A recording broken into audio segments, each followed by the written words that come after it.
कोलकाता के RG Kar medical college में एक पीजी स्टूडेंट जो कि अपने डॉक्टर्स रूम में रेस्ट कर रही थी, उसके साथ रेप होता है और उसे ब्रूटली मर्डर कर दिया जाता है। अथॉरिटीज इसे सुसाइड का नाम दे देती हैं। क्या इसी दिन के लिए हम लोग इतनी मेहनत करके, इतनी पढ़ाई कर करके, इतनी एग्जाम्स क्लियर कर करके डॉक्टर बनते हैं?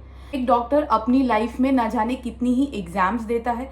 इतनी मेहनत करने के बाद वो एक गवर्नमेंट कॉलेज में एडमिशन लेता है, लेकिन बात वहां खत्म नहीं होती। गवर्नमेंट उससे एक बॉन्ड साइन कराती है जिसकी अमाउंट लाखों करोड़ों में होती है। जी हाँ, 50-60 लाख रुपए या 1 करोड़ रुपए, जो सामान्य रूप से किसी भी इंसान के लिए, मिडिल क्लास इंसान के लिए भरना नामुमकिन होता है। उसके बदले में हमें 1 साल, 2 साल, 3 साल या फिर कहीं कहीं तो 5 साल तक रूरल प्रैक्टिस करनी पड़ती है, ऐसी जगहों पे जहां पे सिक्योरिटी का कोई ठिकाना नहीं, खाने पीने का कोई ठिकाना नहीं, वॉशरूम्स की व्यवस्था तक नहीं होती है।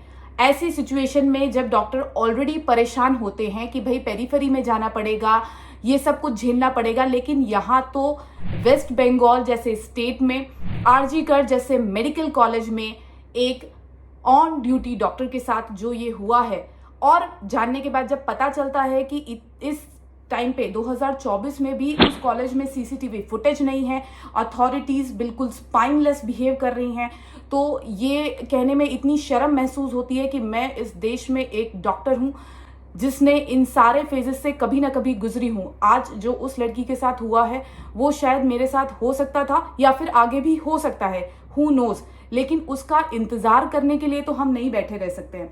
This is the time I request not only the medicos but also the non-medicos to please come forward, raise your voice, not just to punish those who are the culprits in this case, but also to provide basic facilities। और इन basic facilities में सिर्फ खाना पीना या फिर रहना नहीं आता है। बेसिक फैसिलिटीज में आता है एक साफ वॉशरूम, एक 24 आवर्स सिक्योरिटी और वर्क आवर्स डिवीजन। जी हाँ, अपनी लाइफ में न जाने कितनी एग्जाम्स, कितनी टॉक्सिसिटी, फैमिली से दूर रहने का दर्द, ये सब सह करके जब कोई इंसान डॉक्टर बनता है तो इस दिन के लिए नहीं कि उसके साथ या उसके किसी कलीग के साथ ये सारी बातें हों जिसे सुनकर भी हमारी रूह कांप उठती है। उस बात से कोई लड़की बीती है। एक लड़की होने के नाते, एक डॉक्टर होने के नाते, ये मैं शब्दों में बयान नहीं कर सकती हूँ कि क्या मैं इस टाइम पे फील कर रही हूँ और कितना मेरे अंदर गुस्सा है। लेकिन ये सवाल सिर्फ और सिर्फ लड़कियों का या डॉक्टर का नहीं है, ये हर उस इंसान के लिए है जो अपनी वर्क प्लेस पे सेफ नहीं है। तो ये एक बेसिक नेसेसिटी है। अगर आप चाहते हैं कि आपकी देश की लड़कियां आगे बढ़े, नाम रोशन करें, लेकिन अगर आप उनको बेसिक सिक्योरिटी प्रोवाइड नहीं कर सकते हैं तो वो दिन दूर नहीं है जब लड़कियां फिर से अपने घर से निकलने से डरेंगी। उनके माँ बाप, उनके भाई, उनके हस्बैंड्स रातों रात जागते रहेंगे ये सोच सोच करके कि मेरे घर की लड़की सुरक्षित तो होगी या नहीं। आज की डेट में भी जब मुझे कोई नाइट इमरजेंसी अटेंड करनी होती है, I am 29 year old but still my husband comes with me just because of safety. Yes, आप सोच सकते हैं कि कितना डर है लोगों में, क्योंकि आप जब एक गवर्नमेंट हॉस्पिटल में काम करते हैं वहां पे n नंबर ऑफ लोग आते हैं, अच्छे भी हैं, बुरे भी हैं, कौन कैसा है हमें नहीं पता है, और इसीलिए सिक्योरिटी की जरूरत होती है। तो सबसे पहले आई demand for basic security, on ground security, सिर्फ ऑन पेपर नहीं कि हाँ एक पर्चे में रिलीज कर दिया कि इतनी सिक्योरिटी आप लोगों को प्रोवाइड की जाएगी। नहीं, ये हम बहुत बार सुन चुके हैं, बहुत बार पढ़ चुके हैं। हमें ऑन ग्राउंड इफेक्ट पे सिक्योरिटी चाहिए। दूसरी बात, we want the authorities to take stand to punish those who are responsible for this thing and not to forbid under any circumstances.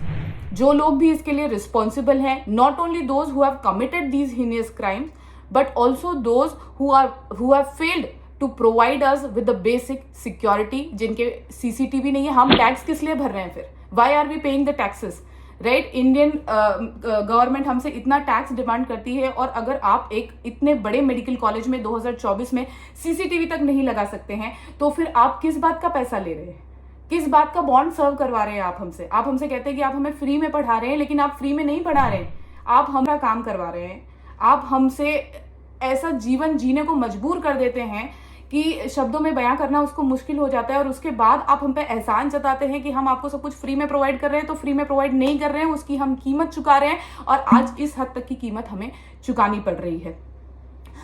This is it. एक फीमेल डॉक्टर जब अपनी duty पे जाती है तब रात को के उसके माँ बाप को, उसके हस्बैंड को, उसके भाई को अगर नींद भी नहीं आती है तो आप समझ सकते हैं कि किस तरह का डर का माहौल और किस तरह का अनसेफ एनवायरनमेंट है। अक्सर लोग ये सोचते हैं कि रास्ते में रहते रहते बेटा मुझसे फोन पे बात करते हुए जाना, एक बार हॉस्पिटल पहुंच जाओगे, काम की जगह पर पहुंच जाओगे तो मुझे सुकून मिल जाएगा, लेकिन अब तो वो भी नहीं रहा।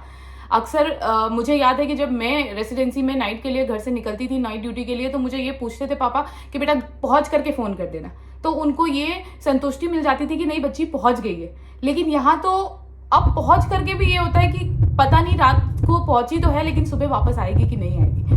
तो मतलब समझ में नहीं आता है कि इस दुख को मैं कैसे बयां करूं। उस लड़की पे उस रात क्या बीती होगी, उसकी फैमिली पे इस वक्त क्या बीत रही होगी, उसके कलीग्स जिसके साथ उन्होंने उस रात शायद खाना खाया होगा, जिससे वो लास्ट टाइम मिली होंगी, वो किस फेज से गुजर रहे होंगे, हम सोच भी नहीं सकते हैं।